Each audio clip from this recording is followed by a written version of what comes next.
Okay, good afternoon. We'll get started. Welcome to the Korea Economic Institute. My name is Mark Tokola, and I'm the Vice President of KEI. KEI was founded in 1982 for the purpose of increasing mutual understanding between the United States and Korea. If you'd like to read more about our activities or see our publications or social media, I would refer you to our website, which is keia.org. So today, out of respect for our visitors' wishes, please do not take pictures at today's event.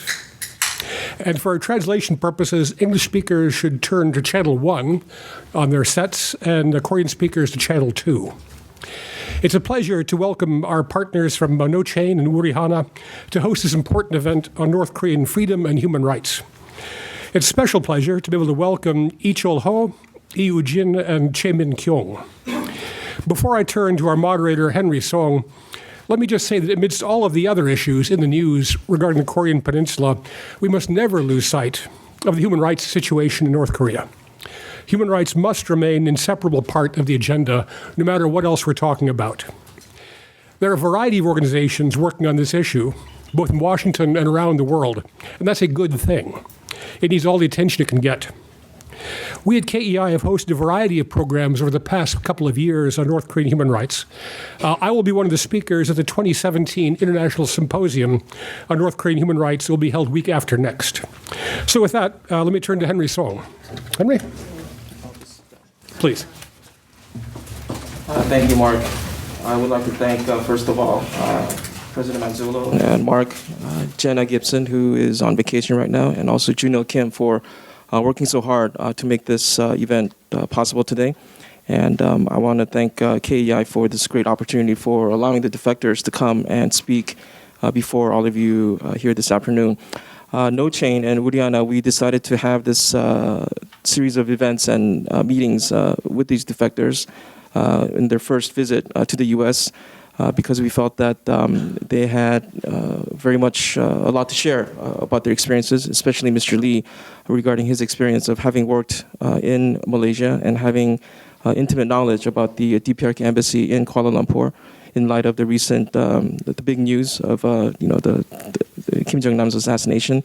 So hopefully during the Q&A session, many of you have questions about that, can ask Mr. Lee about that. And also Woo-jin, who dreams of becoming a diplomat for unified Korea. He was homeless and an orphan for some period of time in his life. And Chain was able to rescue him and reunite him with his mother, who had resettled in South Korea a bit earlier than he did. And Ms. Choi, she is somebody who experienced a lot of difficulties, as you can read from the bio description. And we hope to hear their voices and also know and come to know why information, sending information outside information into North Korea is very important. So with the visit of the defectors, Chain is also launching a very ambitious campaign to collect 100,000 micro SD cards.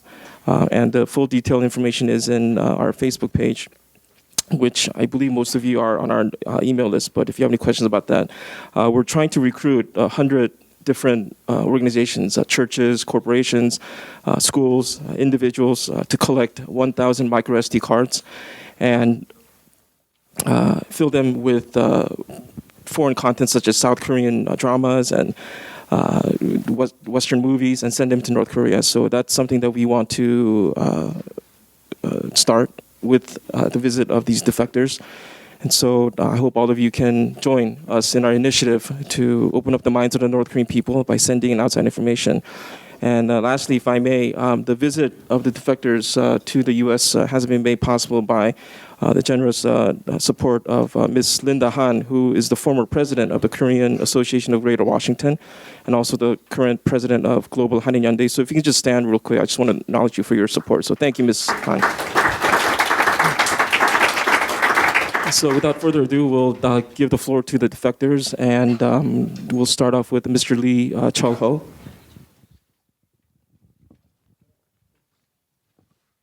저는 고향이 평양이고요. 제가 96년도에 I am from Pyongyang. 공병국에서 In 1996, 장애 외화벌이 방침을 받들고 I 팀장인데 김정일이 그 was working as a 우리가 civil 처음 engineer 말레이시아를 나갔거든요. 그때 나갈 때는 with the directives from Kim Jong-il. I was sent to Malaysia. 말레이시아 정부에서 우리를 안 받아줬거든요. 그래서 우리가 Back then, 말레이시아를 들어가야 되는데 들어가기 힘드니까 Malaysia actually did not accept us initially because we were a communist regime. So for 1 year, I had to be stationed in Singapore, waiting for a visa from Malaysia. Singapore at the time had an agreement with North Korea that would allow us to stay there. And after 1 year of stay in Singapore, I was sent to Malaysia eventually. There was a man by the name Han Hun who was in charge of trading. He was an architect and a sculptor as well. And Mr. Han at the time was close to our general director, who at the time was a 3-star general. And there was a project in Malaysia. At the time, it was for $25 million. There was a highway that was to be built in Malaysia. And for that project, I was a part of the advanced group. I was one of the 20 people who was sent for the highway project. We went to Borneo and Highland, and it was a road that had to be set leading to actually a golf course at the time. We met another person in Malaysia who was of a Chinese descendant. So I met these people, and they had asked for our help, and we also needed their assistance. And as part of the 20 people advance team, I worked for 3 months initially, and we calculated how much work would be needed and how many man days and what type of materials would be needed. I told my headquarters that we would need 250 laborers, and after the request was made, within 6 months, we had entered into a full contract with the Malaysian government, and that we would start on this project. And we started on the project in earnest, and in about a year, we were able to complete the project. And upon the completion of the project, we were given another project. So we apparently have done a good job, and we had a new project, an agreement. I don't know the full details of it, but we worked hard for this new project. We worked until 12 o'clock, 1 o'clock at night. And we had to continually work very hard to complete the project in timely basis. And we were told that we had to work hard so we can get more and new projects. So maybe, did I sleep maybe 2 or 3 hours at night? On average, I really haven't slept all that much while I worked out in Malaysia. I was getting paid, but it was a lot less than what I had initially thought I would be getting paid. On average, I was getting paid about $80. My understanding later was that the Malaysian government was paying about $500 per person, but I was getting paid $80 from the North Korean regime. And the North Korean regime had a fee structure or a salary structure for their laborers. Malaysia was apparently getting paid about $400 to $600 from the government, and of what was paid from the Malaysian government, the North Korean regime paid a very small portion of it to us. I was a civil engineer, so I was actually supposed to get paid even at a higher grade than other laborers. 2시간 At any rate, that's what I did. I worked many hours, sleeping 2 hours at night, 두 명의 사람이 죽고 and completed various many projects. 끝내 1년 8개월 만에 공사를 끝내고 And in one of the projects, 2 of the laborers was killed during the project. 우리 해외 근로자들이 However, we did complete the project in timely basis. 일하고 돈을 좋게 받는 건 사실이니까. So the reality for the North Korean laborers is that we work hard, we 그냥 돈은 toil, and we face many dangers, and the working circumstances are not safe. Nevertheless, we have to work, and we are forced into these laborers, and we get paid very little. And apparently, the Malaysian government decided that we work hard and that the North Korean people were very worthy people to work with. And so there were additional projects forthcoming. So we were actually happy to hear that we had done a good job. I guess that's the way it should be for anybody. And we were also proud for having done a good job for our country. 10월 10일 제가 8월 중순에 북한에 들어가고 And so I was given certain accolades from the North Korean regime.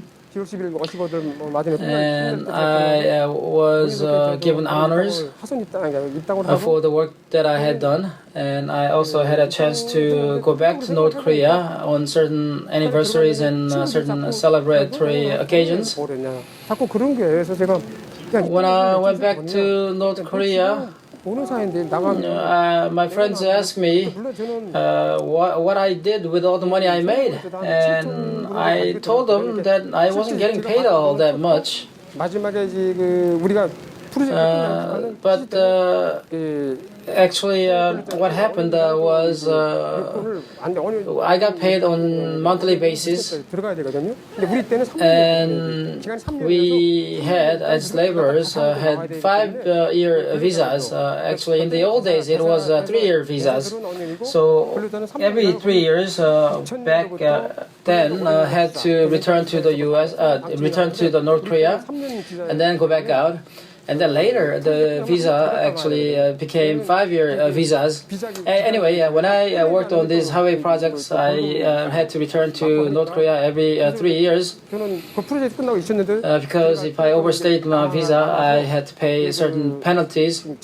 Anyway, let me go back to year 2000 when I went back to North Korea at the expiration of my visa. Now, let me talk to you about the equipment that we were using. These are equipment mostly from China. I know there was some very good equipment from Japan, such as the company of Nissan. However, those were more expensive. So earth-moving and heavy equipments we used were mostly from China. And then there were a few units also from Russia. But those were equipment that was very hard to use. And so after we were done with our projects, we couldn't sell those equipment to anybody else. So we were stuck with this equipment towards the end of the projects. Anyway, we sold off these earth-moving and heavy equipment for very cheap, and that actually netted some extra money for the workers. Anyway, when I went back to North Korea, I had about $7,000 on me, which was not a small amount of money, given that I was getting paid very little. But I saved up everything that I made, and that's what I did. Now, in North Korea, workers have very strict schedules that they need to follow, and things were changing in North Korea. And when I came back to North Korea, that was a different country than I had left. Maybe the system hadn't changed all that much, but my perspective by then had changed because I stayed in Singapore for a year, and I had stayed in Malaysia for quite a few years as well. So this was actually a shock to me when I went back to North Korea in 2000 after having stayed in Singapore and also in Malaysia for a few years. And this is not something that I had known. And I came to realize that North Korea was not what I thought it was. And as I stayed in North Korea in the year 2000, I came to realize the system that we had in North Korea had many problems. And you had to have connection in North Korea to be able to have any kind of wealth or asset. And so I had befriended people who were in high offices, and I befriended them through my acquaintances, friends. Anyway, so I got to know these people, and then later I got sent again to overseas. And when I got sent out again, I became a manager. So initially, when I was sent to Malaysia, I was a survey engineer and a regular civil engineer. I was only 23 years old then, and later, now as a site manager, I got dispatched again to Malaysia, and I did not have to work as long hours as before. And at the time, site managers were getting paid $150 per month. So this was a large pay increase for me. And my boss was getting paid $180 per month, which was actually also better than most of the workers. Anyway, like I said before, every few years, because of the visa expiration, we had to come back to North Korea. And when we do come back, actually, we had to pay a certain portion of our salaries to the bureaucrats who were back in North Korea. And also, people from the embassy of North Korea came to us for money. So we had to pay this money. It's not as if we had an option. So we had to pay for the embassy people and also pay the bureaucrats back home. I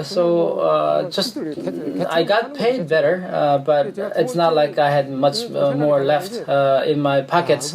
So we were working like dogs, and whatever we earned were going to the government and the people who were in power. So I got to thinking, what am I doing? Why am I working so hard? And everything that I earn just about seems like going to other people. So one way of getting out of that is actually making more money. So I was always looking for opportunities to make more money. So in my mind, I was always looking for ways to make more money so I could have more left in my pocket. In year 2010, eventually I escaped to South Korea. The way I came to South Korea was towards the end of my tenure in Malaysia. By this time, my visa was to expire every 5 years, and in the 5th year of my stay in Malaysia, I realized I didn't have enough money on me, and that I had to have more money in order to pay off the bureaucrats back home. And so, although I tried so hard to make more money and have more money in my pocket, it just wasn't a simple task. So I had to find ways to do some side jobs, moonlighting of a sort, And so I actually got a project with another person in Malaysia, moonlighting, and it was a project that I was going to work on. And this person actually became a snitch for the North Korean embassy in Malaysia. So he told somebody in the embassy that I had entered into a private contract in moonlighting. So the person at the embassy came to me and inquired of me whether I had entered into a new contract and what happened to the contract money. So they were more interested in the money that I was going to be making than the fact that I was moonlighting. And so the people's security actually came after the embassy person and spoke to me and asked me for money. What happened with the money and what happened to the moonlighting on our project? This was trouble for me. Once the people's security come and look for you, it's not going to end well. And so I was in a hot water. And people that I used to be able to call up and contact, I could not do that anymore. And I realized I had to do something fast. And so I actually got in touch with the embassy from the South Korea. And the South Korean embassy helped me thereafter, and I came to South Korea. That's how I ended up in South Korea. Thank you, Mr. Lee. Riveting story. We'll hear more about your involvement with the embassy, hopefully during the Q&A session. Next, we'll hear from Woojin Lee. Woojin was actually very nervous in the car ride over here when I mentioned when I reminded him what the event was about. So I said, relax, just act like you're talking to your girlfriend. And he said, I don't have a girlfriend. Then I said, I know what that feels like too. But anyway, so we'll give the time now to Woojin. 저희 이름은 우진이고요. 저희 고향은 양강도입니다. My name is Lee Woojin. 저는 I was born in Lianggang province. 학생 일원으로서 학생들이 어떻게 I was a student when I was in North Korea. 또 I can tell you about the life of a student or the students in North Korea. I can also tell you about children of North Korea, what kind of difficulties they are facing. I experienced it myself. So I can tell you in first hand what happens in North Korea. 사랑을 많이 받으면서 When I was young, 부모님들께서는 많이 살아가는데 I had loving parents, 그래서 but my parents had much difficulty in making their ends meet. 없는 자식을 어떻게 하나 잘 So when I was younger, 잘 입혀 보려고 열심히 일하고 I was the only son that they had, and they worked very hard to care for and watch for their only child. They've done whatever it took to make sure that I was fed and clothed. 엄마가 저희 곁을 떠나서 먼저 중국어로 And they actually learned about the outside world. And my mom actually went to China before I did. And for some time I was left in North Korea with my dad, just the two of us. Mom left us first, 계속 보내줬어요. but she continuously sent the money back home to us. In China, it was a very hard life for her. She worked very hard. And whenever my dad received the money, he knew how hard the money was earned. And thanks to the money actually from my mom, we were doing well. We were well-to-do in our town. So the money came to my dad from my mom because Dad was now better off than his friends. My dad actually got involved in drugs. 너무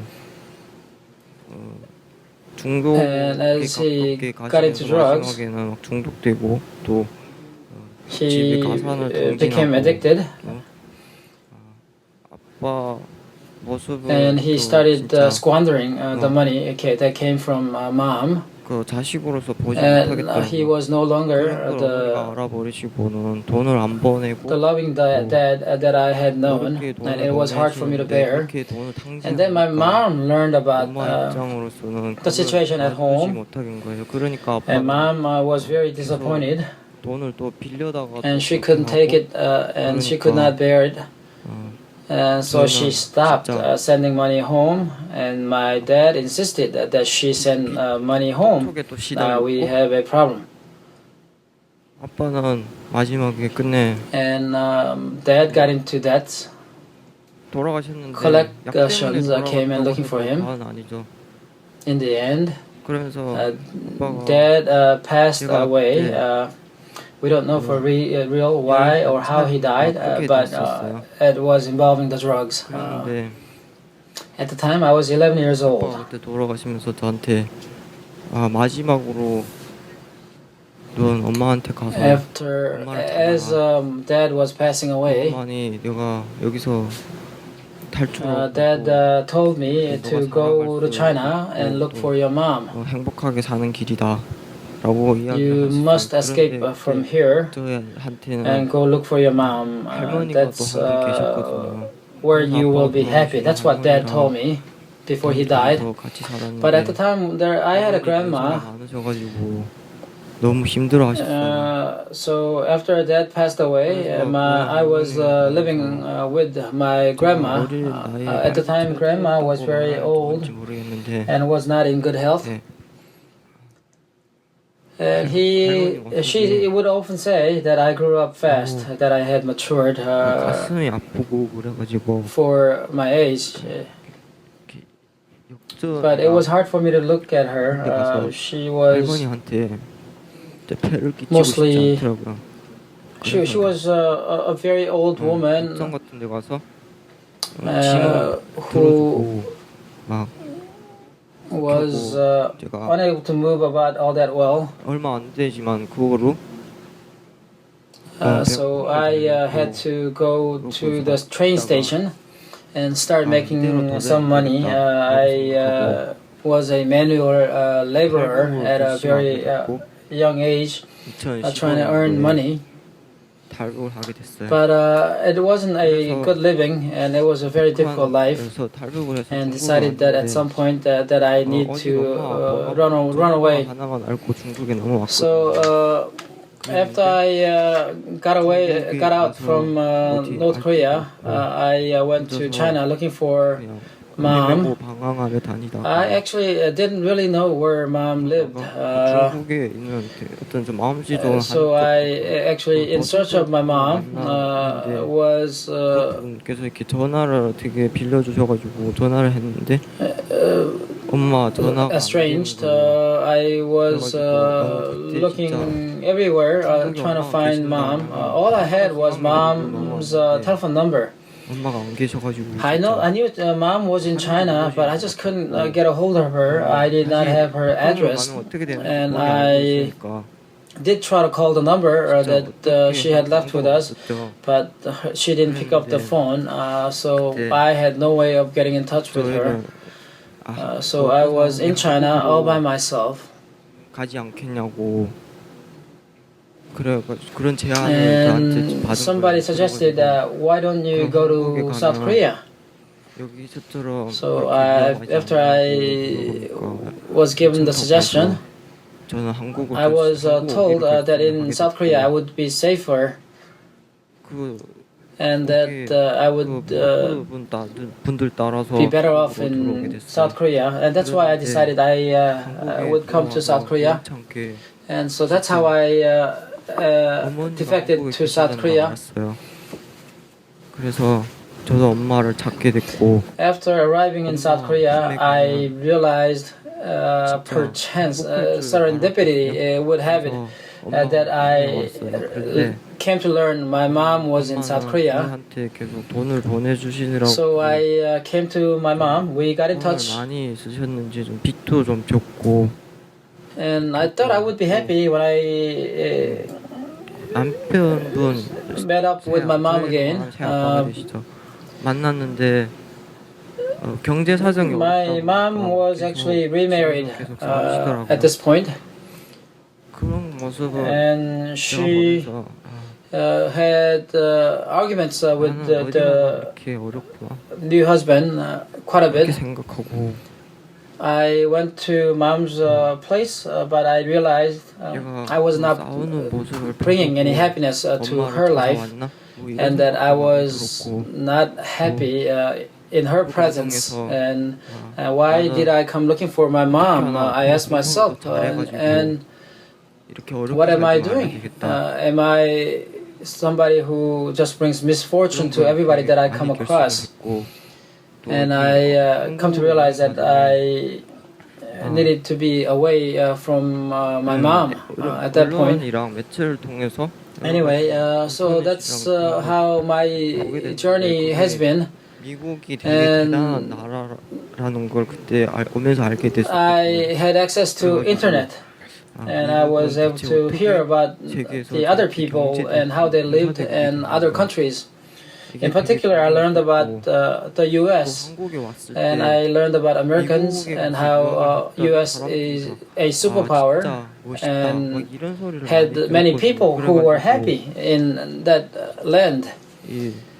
And I have also heard of people coming from the U.S., having studied in U.S. and coming back to South Korea and being successful and much respected in South Korean society.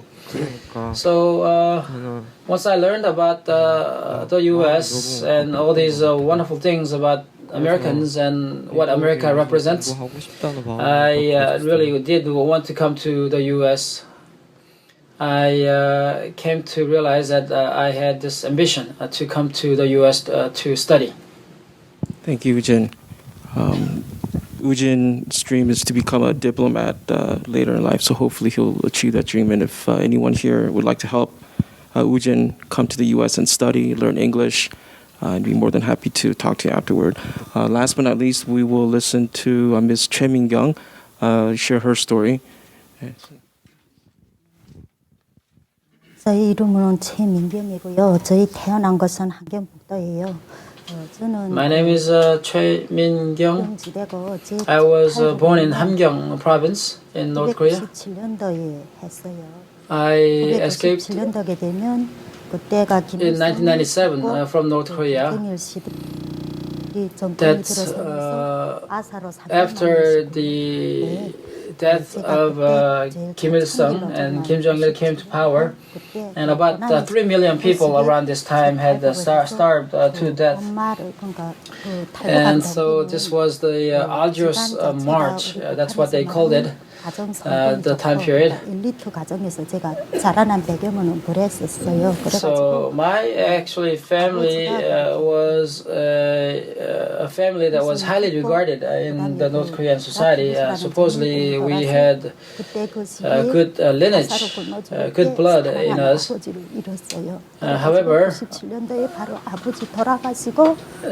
my father, my dad passed away in 1997 when there was an endemic disease that was contagious and that killed many people in our town.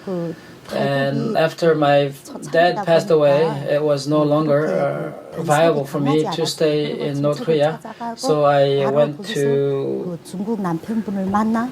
China in 1997, and there were many relatives of mine who were living in China already. So at this time, North Koreans were able to travel to China with much ease.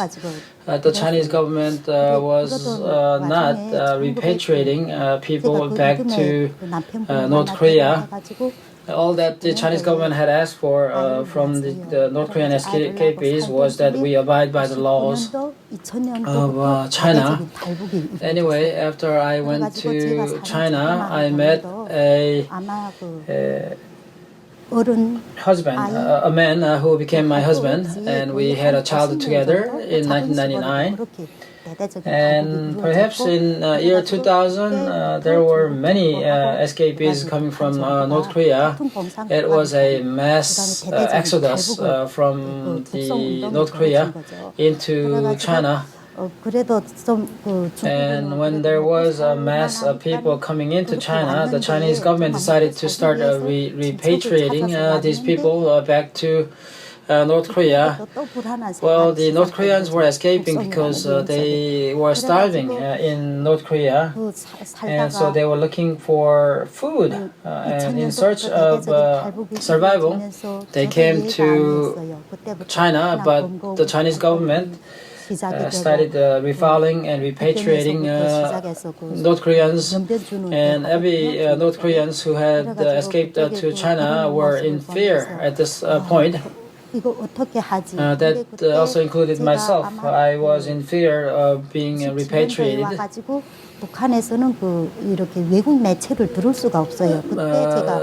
But I was in China longer than most of the newly escapees from North Korea. Back in 1997, when I was moving to China, people actually in North Korea had no idea what was going on outside of North Korea. But once I came to China, I came to realize that a lot of things were happening outside of North Korea. In particular, I got to learn about South Korea for the first time that I came across South Korea, the things from South Korea, including the music, drama, movies, and the ways of living for people in South Korea. So I learned these things while in China, and I came to realize that I had been brainwashed for such a long time, and I realized for the first time that South Korea was not what the government told us it was.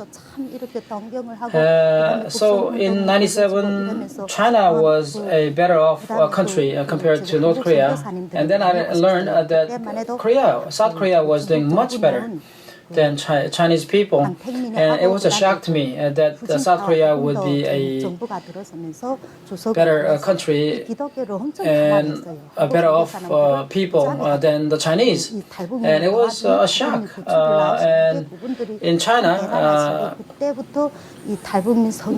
after about 2000, the Chinese government started suppressing North Koreans and other organizations such as the churches and missions and missionaries who were helping North Koreans, and even the Christians, Catholics, all those were prosecuted in China. I had become actually a baptized Christian in China. I wanted to come to South Korea, but I also learned that if I were ever caught trying to escape to South Korea, because I had a child, I was very afraid that we would be prosecuted strongly by the North Korean government once I get caught trying to escape to South Korea. Anyway, in about 2009, I was repatriated back to North Korea after I had attempted to go to South Korea, and I was very afraid for myself when I was repatriated. I was interrogated harshly by the guards, and I was sent to a prison, but I had managed to escape one more time from North Korea, and once I went back to China, I was shortly thereafter apprehended by the Chinese police, and they immediately seized me, and they sent me back to North Korea. And anybody who attempted to escape to South Korea were treated even more harsh by the guards in North Korea, and we were interrogated, we were tortured, we had to go through treatment that was inhuman. While I lived in North Korea, we never heard about the word human rights, so we never actually thought about what it means to have human rights or what the words meant. We just simply don't have any idea what a human rights is. All we were doing in North Korea was worshipping the father and son of the Kims. And we actually did not even have the liberty to commit a suicide for ourselves, even if we wanted to kill ourselves. In 2008, there was a special directive from Kim Jong-un coinciding with the Beijing Olympics of 2008. There were new correctional facilities which were built. Now, let me speak briefly on the prisons that North Korea had. The North Korean prisons actually are old relics from the Japanese occupation. These prisons have been in place for over half a century from the Japanese occupation. And they were notoriously not sanitary, and we had many problems in these old prisons. And in the new correctional facilities that Kim Jong-il had built in 2008, I was sent to that somehow. Now,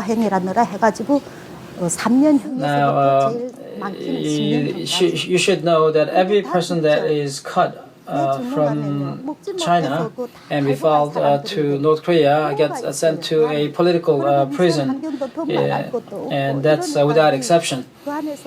That's my understanding. And these correctional facilities are places where people starve to death. They get diseased to death. Such a bad condition, there will be many contagious disease epidemics throughout these correctional facilities. I wanted to commit a suicide, but at the time I had God in me, and I had faith in God that God would come to my salvation. And in the midst of my trials and difficulties, I prayed to God that you need to save me from this, that you will take me out from the difficult situation that I was in, that whether I die or live, it would be God's grace. And I would say 80 out of 100 people who ever get sent to these correctional facilities actually never see the light of the day. And I was one of the lucky 20 people. I was sentenced to only 3 years of imprisonment. But 3 years is not a short period of time in these facilities. I lost so much weight. All I had was a skeleton and some skin on me. And I had lost so much weight when I was getting released from the correctional facilities.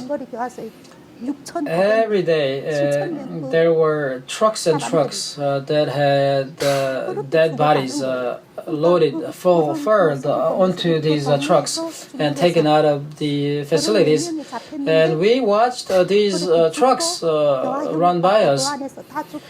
Now, when I was caught in China by the Chinese police, 36 people were sent back to North Korea as a group, and of the 36 in the group, 30 of them had passed away since. Only 6 people survived, and of the 6 people, 4 of us actually made it to South Korea eventually. So it's not just me, it's a few people who had miraculously survived the atrocities that is correctional facilities in North Korea. Anyway, going back to my chronology, I had later escaped back from North Korea into China and later into South Korea. And of the 3 years I was supposed to serve, I was actually given a pardon by Kim Jong-il's directive. It was some sort of a big celebration, and that required pardons. And I was one of those lucky ones who were released. When I was released, I was sent back to my hometown, and in the year 2010, approximately, I was sent back to my hometown, and this is when the currency reformation was taking place, and the currency reformation actually was a disaster for the people of North Korea. People were starving again in 2010 because the economy was at a near collapse, and money did not mean anything anymore, and no one could use the North Korean money with the currency reformation. And so people were resorting to drugs.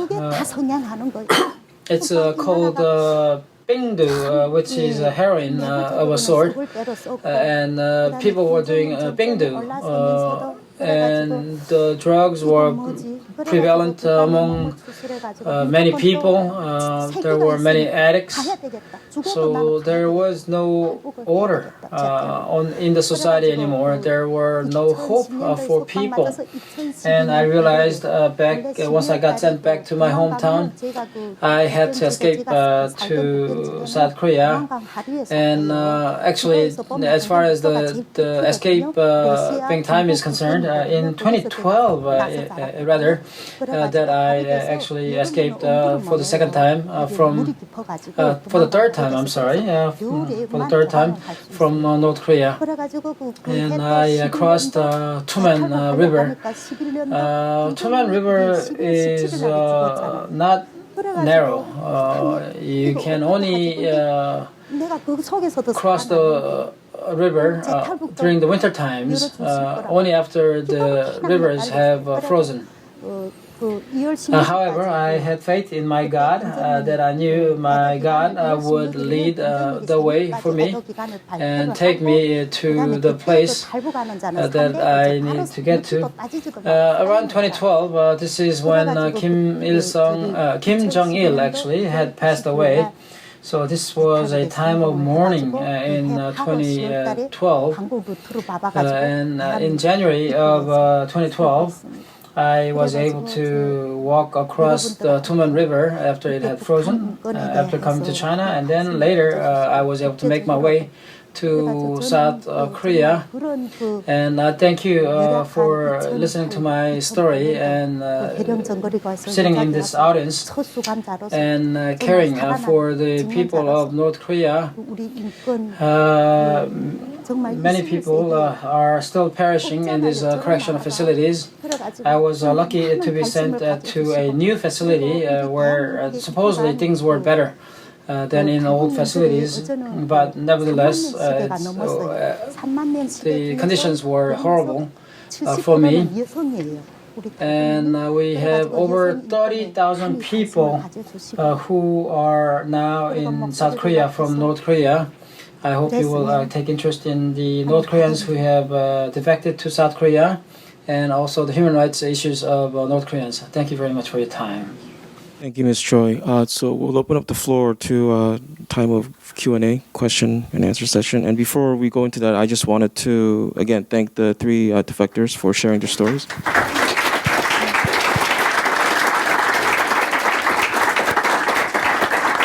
And I also want to say that No Chain, our main objective is not rescuing refugees, but we did take a part in bringing Ujin to South Korea. And there are many excellent organizations out there, and I strongly encourage any of you to participate in raising funds or being part of many NGOs that do rescues. There are a lot of groups like SALT, NK, Liberty North Korea, North Korea Freedom Coalition, many excellent groups out there that do great work in rescuing these people and bringing them to South Korea. So please get involved.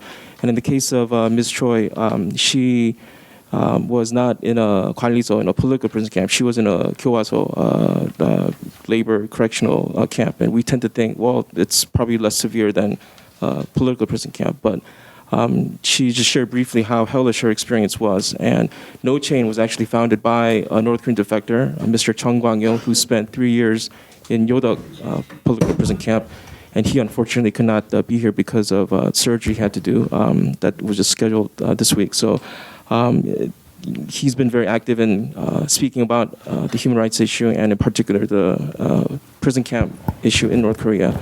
And of course, our main objective is sending information into North Korea. So we'll open up the floor to questions. So if you have any questions, please state your name, your affiliation, and make your question very brief and not give a speech. Thank you. Peter Humphrey, I'm an Intel analyst and a former diplomat. I'm wondering what you knew about the outside world when you were growing up. We keep hearing that people have these DVD players. We keep hearing that there are fixed radios that actually listen to shortwave from overseas.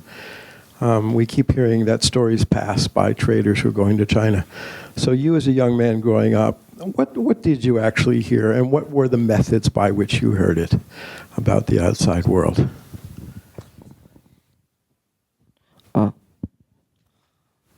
북한에서 하도 외부에 In North Korea, 자료물이랑 매체들을 너무 많이 통제하고 단속하니까 are strictly limited in what we can learn about outside world.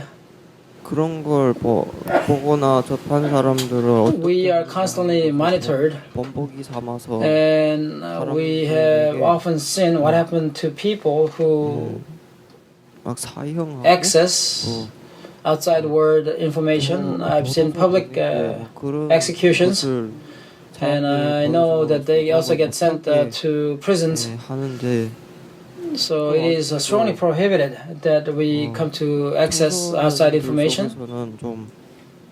However, amongst teenagers, USB나 SD 카드 we have USBs and SD cards available, which has information about South Korea, especially about movies and music. 좀 있어요.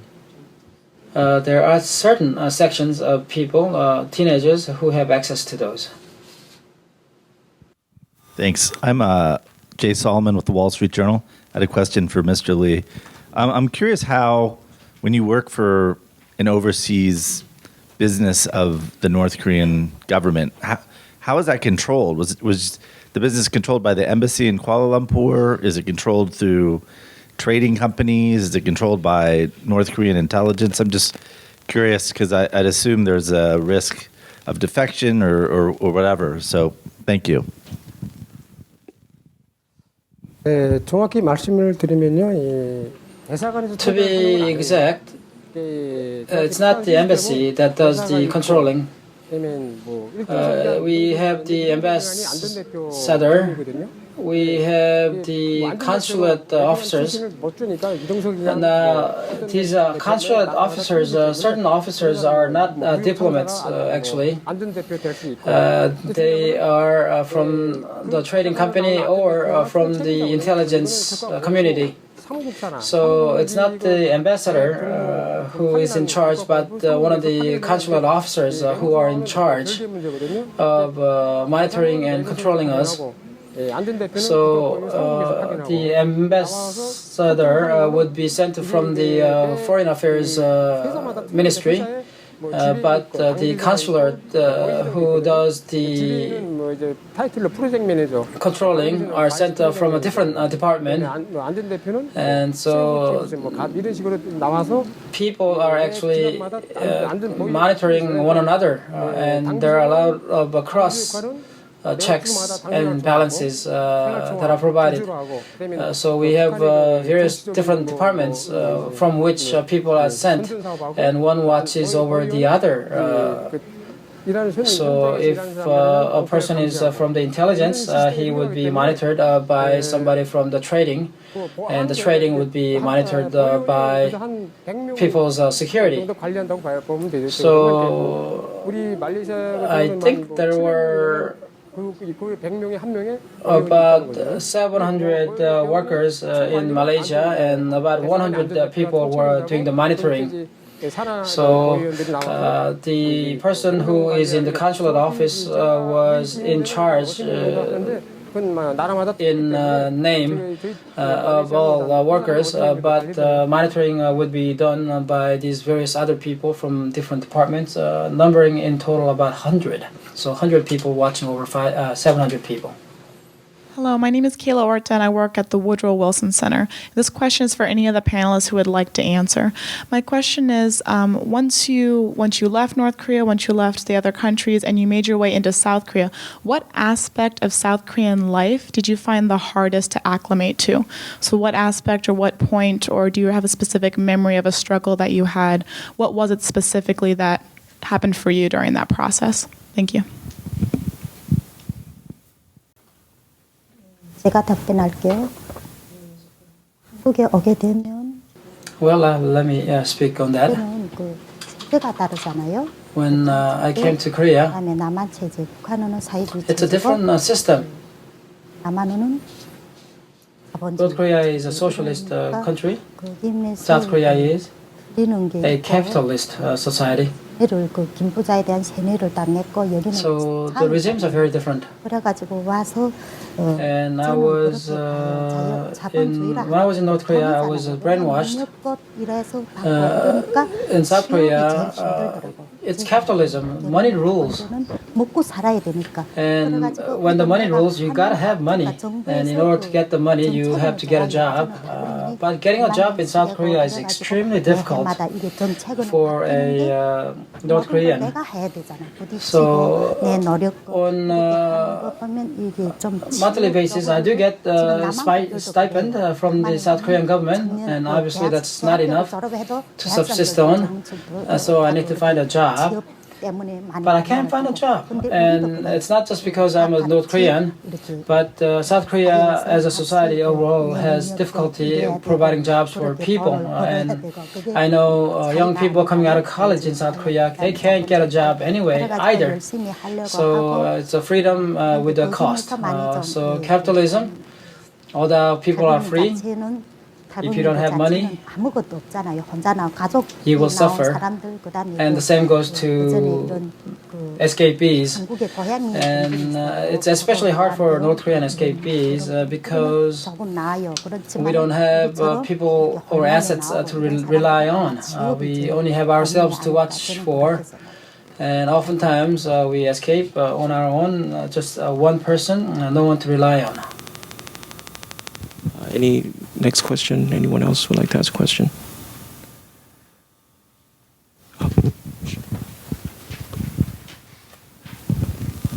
Actually, I have two questions. One for Ujin. What are you doing now in Seoul? And I just want to know what your circumstances are right now. And for Ms. Che, you described how you saw trucks filled with dead bodies leave your prison. I'm trying to get a sense of about how many people do you think die per day in the North Korean prison system, and how many died in your facility, and how big was your facility? 현재 저는 Currently, I am in South Korea. 고등학생으로 I am a high school 재학 student. 중이며 지금 현재 한국의 I am 상황은 currently 지금 정치 쪽에서 그 대통령이 바뀌면서 좀 많이 the president is changing in South Korea, so I think the situation is very murky. 이상입니다. That's all I can say.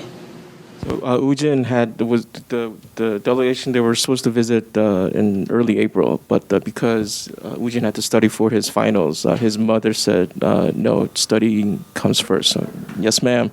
So we delayed the visit to the first week of May. So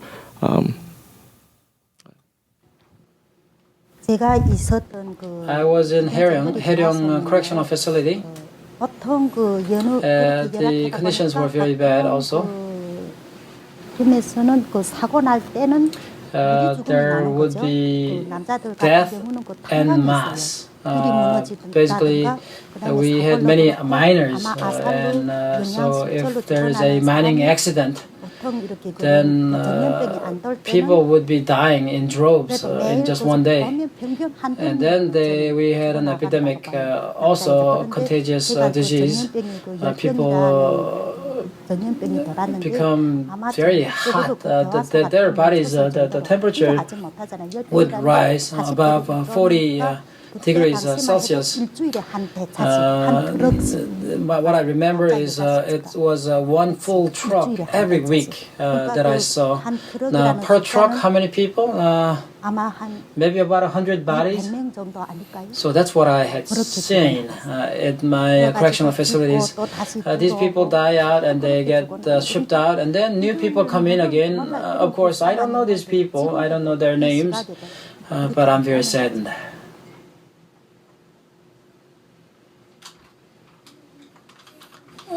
And when I saw all these people getting shipped out, actually I was also inflicted with the high temperature disease. I actually was thought that the doctors or the people in the facilities thought I was dead already, and I was about to be shipped out, and then I was found alive amongst the corpses. And so I was very lucky, I guess, in that regards, and I survived the contagious disease that was rampant in our correctional facilities. okay, so I have a question actually for Mr. Lee. Mr. Chul-ho Lee, when did you first hear that Kim Jong-un had a half-brother named Kim Jong-nam, and where was that when you found out about this news? Was it when you were actually, obviously outside of North Korea, but when and where was it, and what did you think when you first heard that news? And also, what did you feel, or what did you think when you heard the news of Kim Jong-nam getting assassinated? 제가 김정남에 대해서 As 알았는데 to Kim Jong-nam, 7년도에 중국 신문에서 보고 알았거든요. I learned about his death from a newspaper. 그때 그 I- 가지고 있더라고요, 중국 신문에. So the Chinese newspaper, which had information about the lineage of Kim Il-sung, I learned about Kim Jong-nam by way of a Chinese newspaper, and 그때 보고 내가 아 이게 북한은 제가 알기로는 when I was in North Korea, 아마 웬만큼 고위직 아니면 Unless you are a very high-ranking official, you do not even know the presence of Kim Jong-un.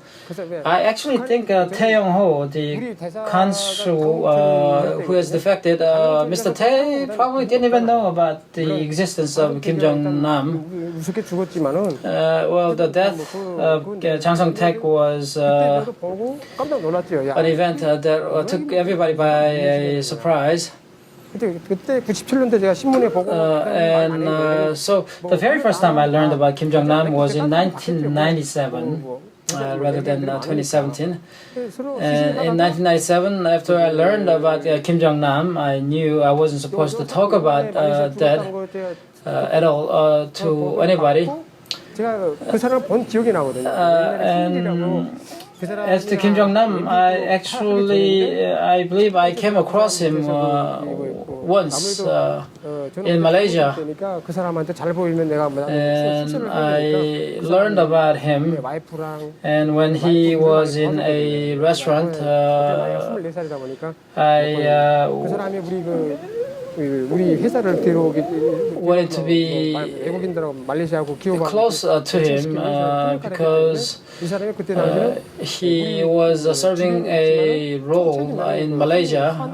Back then it was when I was 24 years old, and I wanted to be close to him.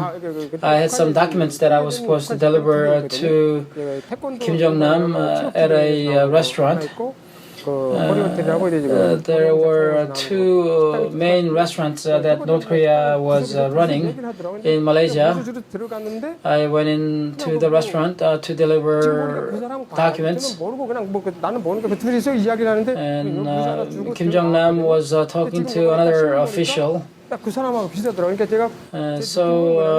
When the news of Kim Jong-nam's death, initially the news did not have his name disclosed, but when I saw the picture, I knew that this might be Kim Jong-nam. So I kind of knew the person's identity even before the news broadcasted or news disclosed his name. Anyway, so I saw the picture in a newspaper of a person who had been assassinated, and came to realize that this was Kim Jong-nam. And prior to Kim Jong-nam's death, Chang Song-taek also was given death. So I came to realize that there were more and more people that are getting killed as a power struggle continued in North Korea. So in order for the dictator to continue to hold on to his power, his brother had to be killed, apparently. Hi, I'm Chang Hee-jung, and I'm interning at SIPE, a Center for International Private Enterprise. And I would like to ask you to Ujin, because I'm interested about what you said, USB and SD card and Korean drama content. Then, as you mentioned, the North Korean people watch it, a Korean drama and entertain show by USB and SD cards. So I'd like to ask, how did you get those, and which contents are the famous and the young generation like it? Thanks. 저 같은 경우에는 그때 한참 괜찮을 때는 엄마가 돈 보내주고 생활이 좀 괜찮을 때는 그냥 남부럽지 않게 그런 걸 전자기기도 사서 쓰고 그렇게 썼었어요. 또 그렇게 썼고 지금 학생들이 그런 걸 쓰는 것은 USB나 SD 카드를 이렇게 파는 사람들이 있거든요. 장마당이라고 말하면 좋나? 시장요. 그런 사람들이 파는 사람들이 있는데 그 학생들이 팔 때 거기에 돈을 얼마도 좀 더 얹어주면 그런 영화가 들어있는 SD 카드나 USB를 주거든요. I also would like to mention that No Chain, we do send in not only the SD cards and USBs, but also mini tablets. We used to send in a lot of the note-to-tell units, but in February, when Mr. Jung was visiting the U.S. for speaking engagements in Alabama and Yale, he did mention that right before he left South Korea to come to the U.S., he was able to talk to his contacts in North Korea, and they wanted the latest Hollywood films, and usually it's the younger generation, the younger kids that like the action films. So he actually got a request to send in a bootleg version of the new Keanu Reeves movie, John Wick 2. And so that's something that I haven't even seen myself, but for some reason this North Korean contact inside the country knew about the film and wanted that movie. So it's a situation where, because there are so many different activists and groups that are sending in, various different types of movies and dramas, there is definitely a need for this type of content in North Korea. So. Yes, Dr. King, good to see you again, sir. Thank you. Do you have any contact with family or friends in North Korea since you've been in South Korea? Have you been able to contact them? What kind of information do you talk about? Yeah, let me respond to that. You can talk to them on the phone. There is a broker who would allow for money to be also sent to North Korea. It actually goes through China, so the handsets would be from a broker from China. And the telecommunication would also be by way of signals from Chinese tower. And the brokers, when they send the money into North Korea, they take 30% commission. And these are mostly Korean Chinese who are living in the border areas. So money is important when we try to send these into North Korea, and money also talks very loud in North Korea. If you have the money, you can talk to your relatives and friends in North Korea. And also the market economy in North Korea, a large portion of that is actually from the money sent in from outside to North Korea. And also from us, people in North Korea come to realize what kind of society we have in South Korea. And these brokerage fees are actually getting more expensive as there are more controls and monitoring that's taking place at the borders. So it's all money. Money talks. And the brokerage fees are getting higher and higher for people escaping from North Korea into China. And after Xi Jinping's government came into power, if you have the money, you can cross the Tumen River safely. Ms. Choi, so just in light of the question that Dr. King asked, so when was the last time you spoke to your relative in North Korea? And I know the time is very short because of the surveillance and monitoring, but when was the last conversation you had, and what did you talk about in your most recent conversation with your relative or family member? In my case, in December, that was my last communication. I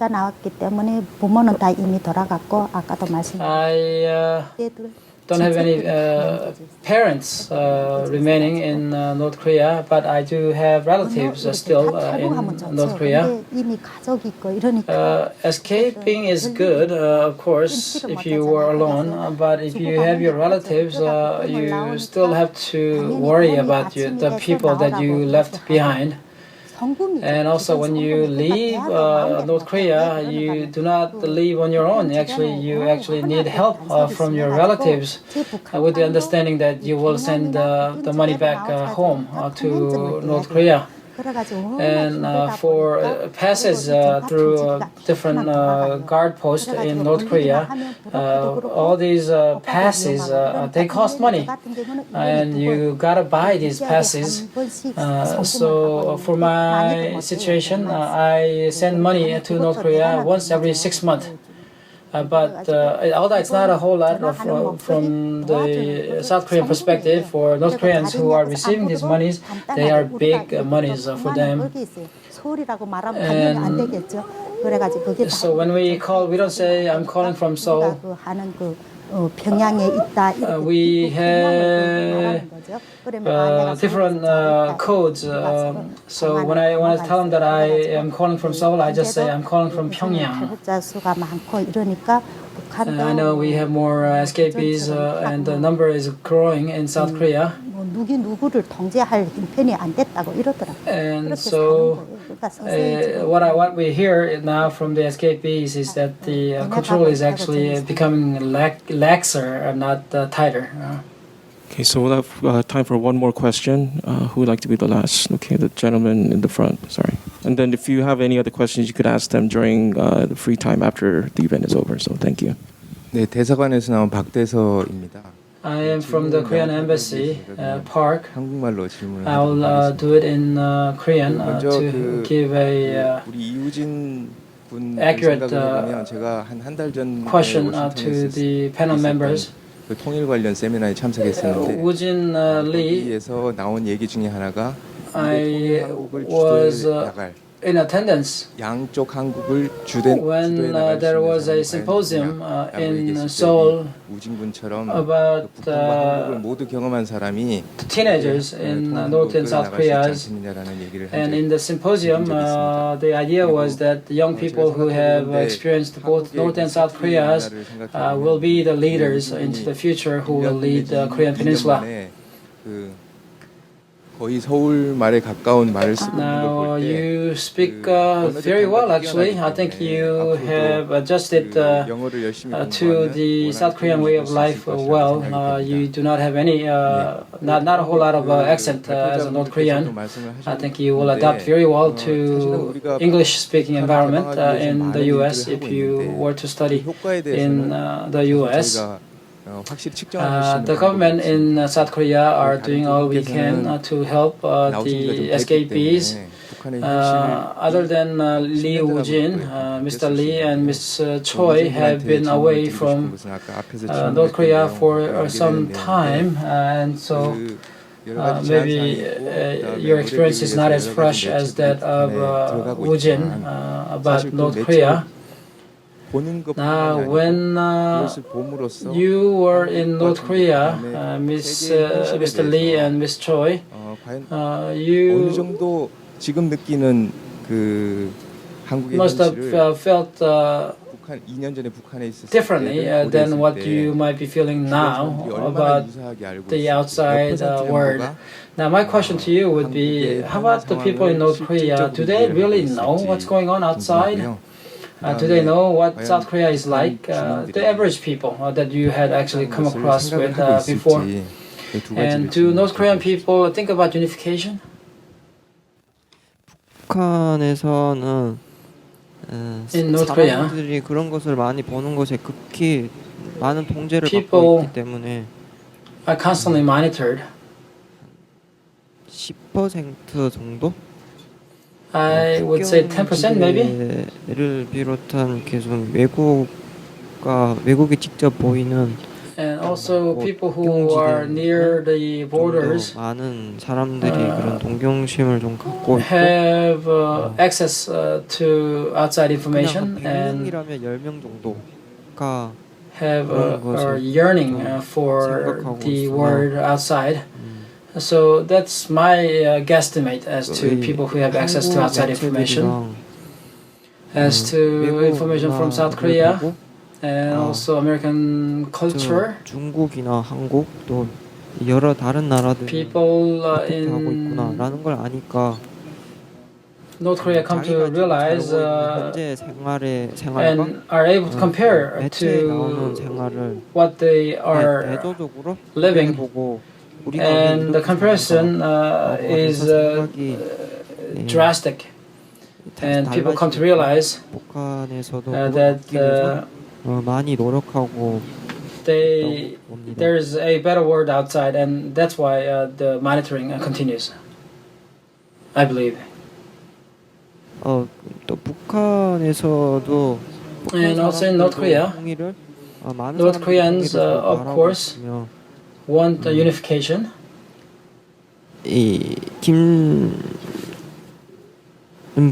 북한에서 많은 사람들이 통일을 바라고 있는데 Many people want the unification, 받다 나니까 but because they have been brainwashed, 통일을 바라고 the unification they think of is by might and under red regime. 소수에 달하는 한 10% 정도밖에 안 되는 사람들은 So any unification in their minds are red unification.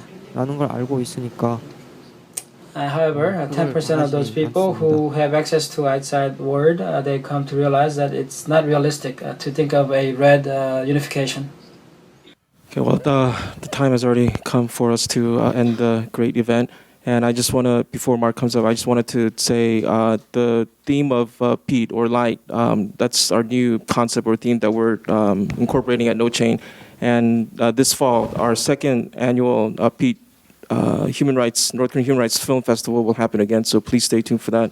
And if you want to get on our No Chain email list, I think many of you I just added without your permission, but if you want to be on that list, please come see me, and I will give you my card. And I guess you wanted to closing remarks, or no? Or I was just asking okay. And thank you. 감사합니다. Yeah, let's give them a round of applause.